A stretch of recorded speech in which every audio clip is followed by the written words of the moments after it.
Hi guys, Liam here. And then, as you all know, recently, for the past couple of months, Sean has been reviewing lots of retro emulators.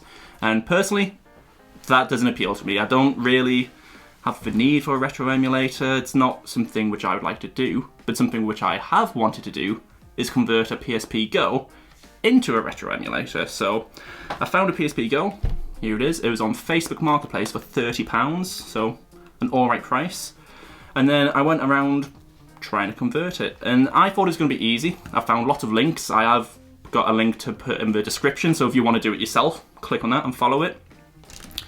But some things weren't as easy as I thought they were going to be. So for example, connecting this to the internet, because it's such an old device, you need to change it from, I've got my notes, so you need to change it from WPA2 to WPA, which took longer than it should have.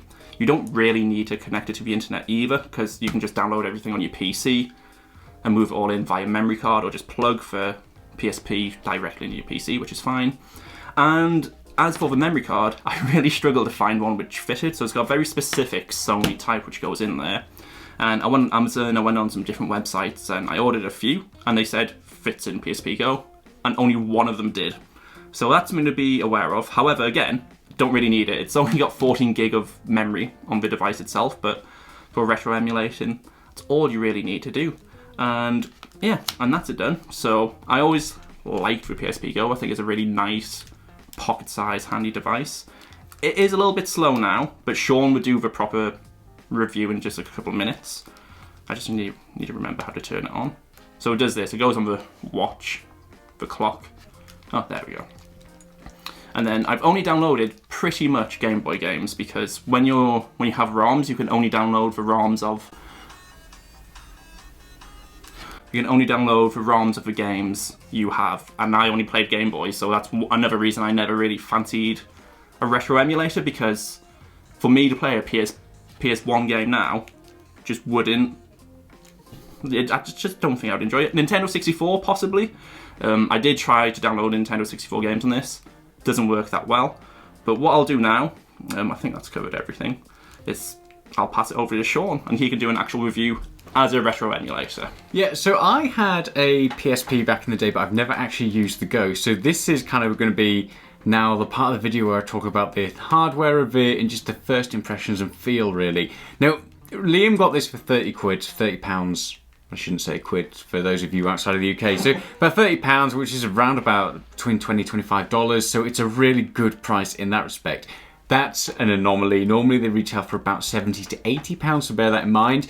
Now, a lot of the retro consoles that we get now, things like the Retroid Pocket, the RG351V, they tend to retail for over £100, so the price of those has gone up. So if you can get one of these, it might be worthwhile having a look at. Now, I haven't actually seen one of these yet, so it's my first hands-on. I'll give you an idea of what my thoughts are on the hardware, and I like the fact that it's really small and compact. So that's one thing that's a bit frustrating about some of these. So the RG351V, I mean, as you can see there, is hugely massive in comparison. So, but you know, again, bear that in mind. You might get more power in something like this, and it's built for retro gaming, but ultimately this is a lot more pocketable. Ooh. Considering how old this must be, it's actually got a nice smooth slide. And then Salim said I'm going to struggle with this bit, and he's right. Select. Oh, I mean, I've got. Oh no, I'm in a calendar at the moment. Okay. Oh, I'm in. Okay. So button-wise, D-pad at least is separate buttons rather than having that kind of one thing. Oh, I hate those joysticks, this slider type joystick. So one of the complaints we got a lot about the Retro Pocket 2 was people didn't like that digital slider, and that's well and truly got one of those. So again, depending on your preferences, decent enough feeling on your X, square, triangle, and zero, zeros, O's, circle. That's the one, circle. But it is a bit mushy. It's not overly great. And then triggers. Okay, not really much of a click there. They're decent enough. The one thing I would say is if you're playing anything like a shooter, although it's quite comfortable to hold actually, surprisingly so, pressing those triggers, it definitely feels like your fingers are kind of hitting the edges of the screens and the back of the screen there as well, so it's not great in that respect. It's got the annoying Sony charger. So again, you're not going to be able to use your own types of chargers. You're going to have to make sure you get one of those. Headphone jack on the bottom, which is something that's dead in this day and age. Obviously M2 slot there for your memory card. So thank you very much, Sony, for that. And then your volume music button. What does that do? No idea. Okay, brilliant. And I'm guessing that's a home button. So all in all, actually, a nice bit of hardware. It's small, pocketable, decent looking screen on that. We are in, so let's load something up. I think one thing to mention about the buttons and the sliders as well is they're all like, look how thin it is. Yeah. For them to be recessed in, like, they don't feel perfect, but if you put it to the side. Yeah, true. Like, actually, that is. I mean, it's a very really impressive. Yeah, it's a really slim, tiny form factor at the end of the day. So yeah, I might be knocking it a little bit there for the feel of those buttons, but they feel very good compared to. I mean, look how thick that is in comparison. It's just not even a competition. So well done, Sony. Right. Where am I going to load something up? Go to game. System storage. No system storage. So this is what's not good about an emulator, because it's messy, I find. Yeah. So if you go down to Master Boy. Yeah. Master Boy. Here we go. Let's load something up. Liam's mentioned there it looks a little bit messy in terms of the user interface, but compared to a lot of these that you get, especially out of the box, they are a lot more messy than that is. So, oh, here we go. And there's a load ROM. Yeah, and do Pokemon Crystal okay. works.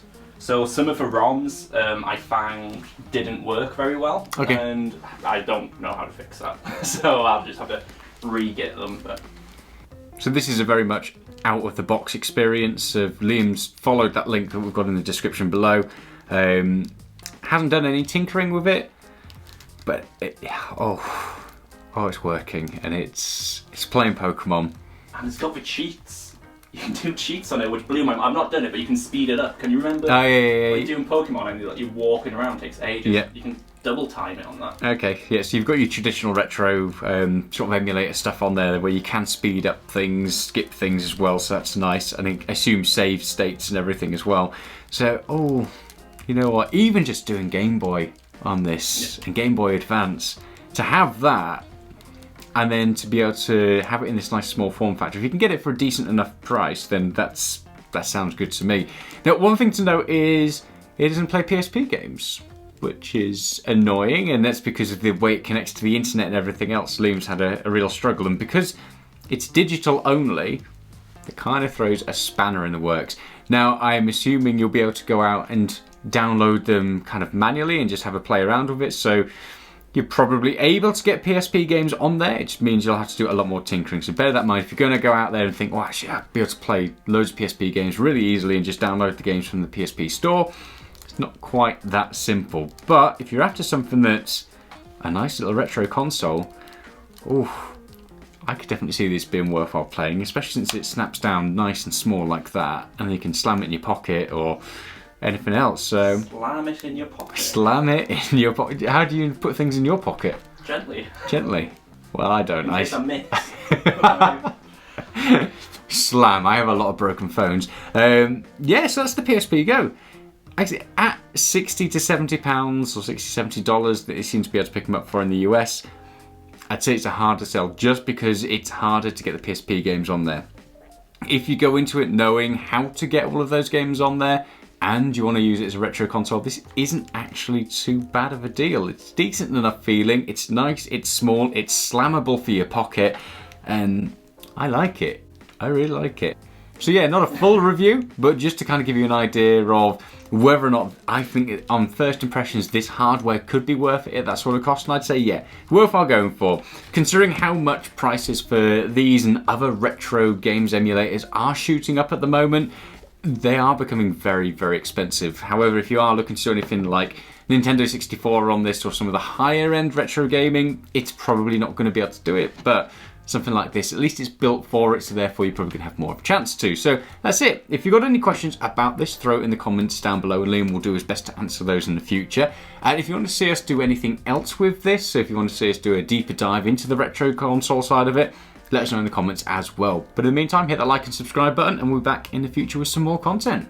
Bye.